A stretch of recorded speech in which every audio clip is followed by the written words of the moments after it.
The air in the living room hung thick, heavy with the scent of her lavender perfume and something else, something sour, like regret. I stood frozen, my keys still dangling from my fingers, the front door half open behind me.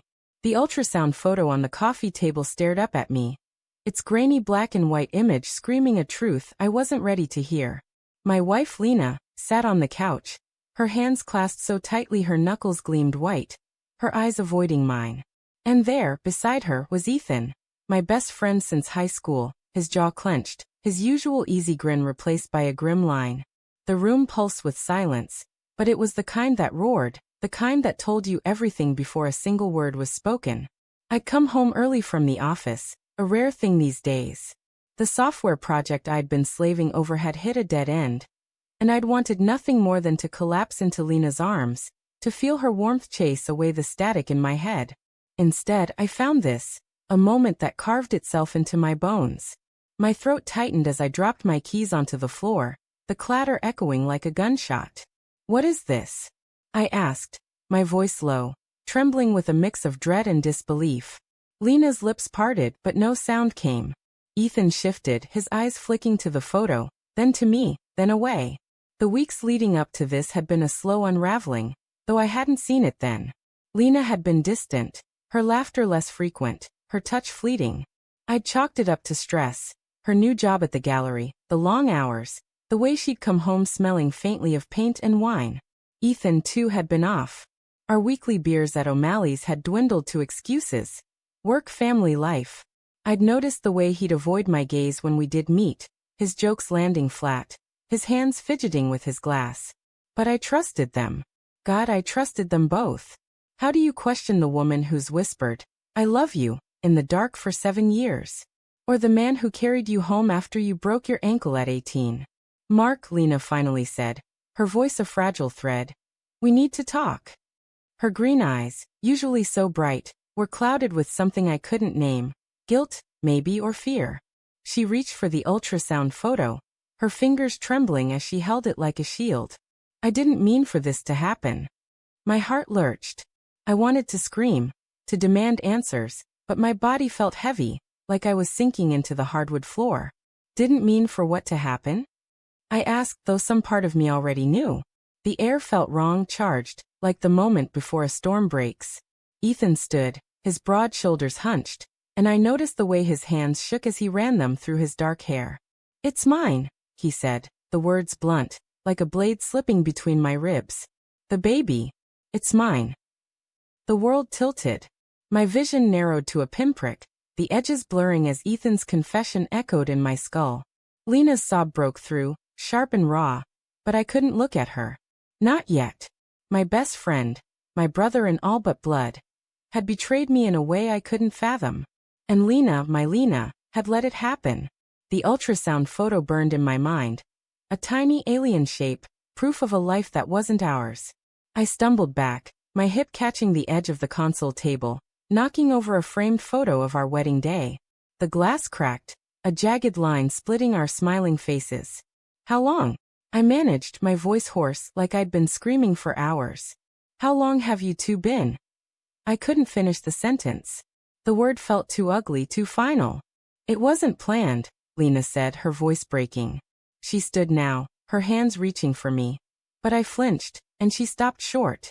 "It was one night, Mark. One stupid, drunken night after the gallery opening. I was upset, and Ethan was there, and—" "Stop," I snapped, my hands balling into fists. The room felt too small, the walls closing in. I could smell the rain outside, hear it tapping against the windows, a soft counterpoint to the chaos inside me. You don't get to make excuses. Not for this. I turned to Ethan, my chest tight with rage and something deeper, grief maybe. "You were my best man. You toasted our marriage. And now this." Ethan's face crumpled, his eyes glistening. "I'm sorry, Mark. I swear, I never meant to hurt you. It just happened." His voice was small, not the confident drawl I'd known for years. But his apology felt hollow, like a script he'd rehearsed. I wanted to hit him, to feel his jaw crack under my fist, but my arms stayed heavy at my sides. The days that followed were a blur of pain and pretense. Lena moved to the guest room, Her belongings a ghost of our life together. Her toothbrush gone from the sink. Her favorite mug untouched in the cupboard. I couldn't eat, couldn't sleep. My mind replayed every moment, searching for clues I'd missed. The late nights, the whispered phone calls. The way Ethan's laugh had sounded different lately, sharper. I'd lie awake, staring at the ceiling. My thoughts a tangle of love and hate. I still loved her. God help me, I did. But every time I looked at her, I saw Ethan's hands on her, saw the life growing inside her that wasn't mine. I tried to confront them separately, to understand. Lena cried. Her words a jumble of apologies and explanations. I was lonely, Mark, she said one night. Her voice muffled by the pillow she clutched. You were always working, and I felt invisible. Ethan listened. Her confession stung, but it also forced me to face my own failures. Nights I'd chosen code over her, deadlines over dinner. Did I push her away? Was I complicit in this? Ethan was harder to pin down. He avoided me, his texts short and evasive. When I finally cornered him at his apartment, the air thick with the smell of burnt coffee, he looked like a man unraveling. I love her, he admitted, his voice barely above a whisper. I didn't mean to, but I do.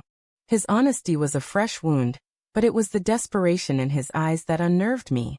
He wasn't just sorry, he was scared. The truth unraveled further when I found the texts. I'd borrowed Lena's phone to call my mother, mine dead on the counter.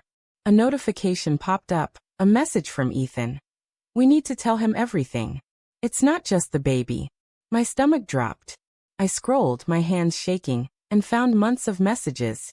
Intimate, reckless, planning a future that didn't include me. They'd been meeting in secret, not just once but dozens of times. The betrayal wasn't a mistake. It was a choice, repeated over and over. I confronted them together, the ultrasound photo crumpled in my fist.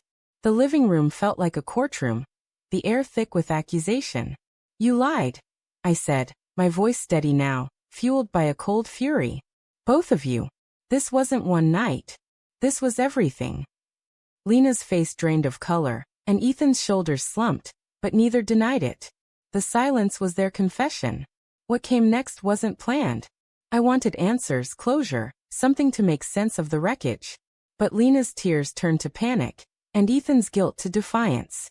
We're leaving, he said, his voice hard now. We're going to start over, somewhere else. Lena nodded, her eyes fixed on the floor, and I realized they'd already decided, without me. The tragedy unfolded 2 weeks later. I'd moved out, crashing on a co-worker's couch, my life packed into a duffel bag. The call came at 3 a.m., the hospital's number flashing on my screen.